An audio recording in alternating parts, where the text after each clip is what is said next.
Hello enthusiasts and welcome to Scaled Affairs, the show where I try to rationalize my purchases while trying to fight buyer's remorse by presenting you a review of various anime figures. So be my guest and welcome to today's figure on the turntable, STRR15, member of the Anti-Rain team from the gacha game Girls Frontline. She comes to you in this strangely styled window box with two technical looking cutouts and a bunch of close-ups on the backside. Of course, it's always nice to see the figure from different angles on the box, but against the mostly dark red colored background, the photos do look a bit restless. Never thought that a figure with such muted colors would have a box that overblown with patterns and graphical elements. Inside the box you will find the T-doll and her rifle safely embedded into a plastic blister, and if you're wondering where the base and the big flag is, they are packed in a separate layer that can be looked at from behind. I must admit, for such a complex setup, they use the space of this box quite efficient. The blister has a sturdy quality, but sadly also doesn't offer a cutout for this figure's head to better see inside.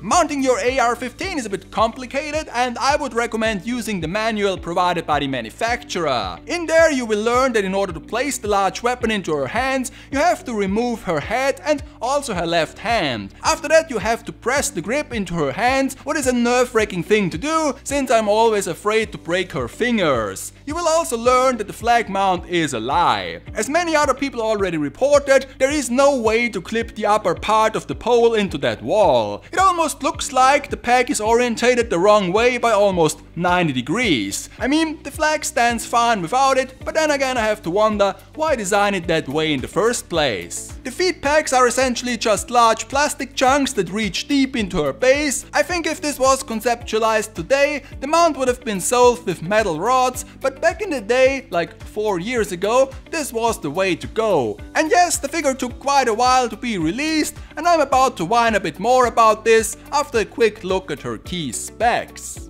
In fact, I can't even remember when exactly I ordered her. I already deleted the pre-order message from my inbox, but it must have been 3 years ago when I still played this military-themed gacha game. The comments on the item page on my figure collection reach back to November 2018, so almost half a decade ago. I don't know exactly what took Pat so long, but the delay situation with her was wild. I'm currently also waiting for my PA-15. She's already out and will probably arrive around when this video goes live, but she was also plagued by a few delays as well. RR15 is my first figure from this franchise, but there are plenty of GFL figures available, so maybe someone in the comments can report if this is a common thing with pet figures. The only bright thing when playing the waiting game is that most resellers let you pre-order without cash up front, so at least you can keep your money in your pocket, or in RR15's case, generate some interest on it and benefit from a depreciating yen right now.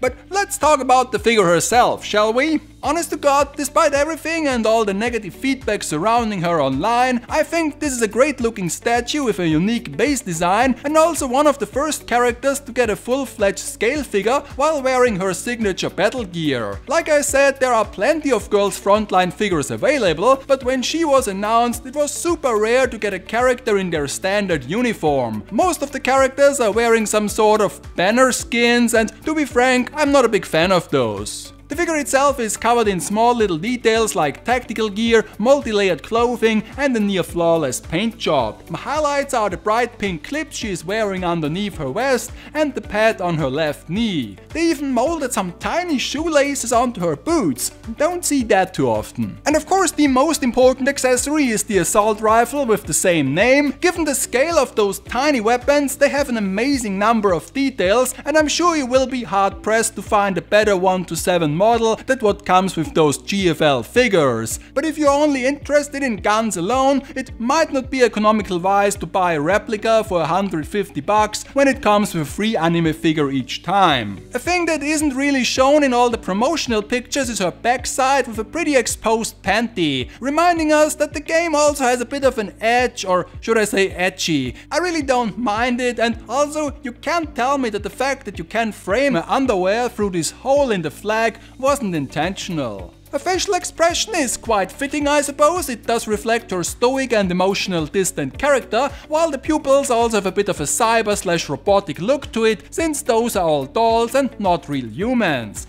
The only thing that might not be up to par are the hair strains that look a bit rough around the edges. It's almost like this was developed a long time ago or something. All in all, the first question everyone will ask when you wait over 2 years for a pre-order is, was it worth it? In my case, I would answer this question with a yes, because there was no financial risk involved, and in the end I got the figure that was originally promised. But don't be delusional that those delays might improve the final product, or that the longer you wait the better the quality must be. Figures aren't like video games where you can patch around until the last moment. After such a long wait, it might be reasonable for you that you are no longer a fan of this series, but if you still are, you might consider her for your collection. And now that she is out, I'm pretty sure that resellers will have a few ones on stock from people who cancelled their pre-orders because they lost interest. Next time another Nendo, and those are luckily mostly released on schedule. Until then, thanks for watching, and hopefully we can see each other again in a new episode of Scaled Affairs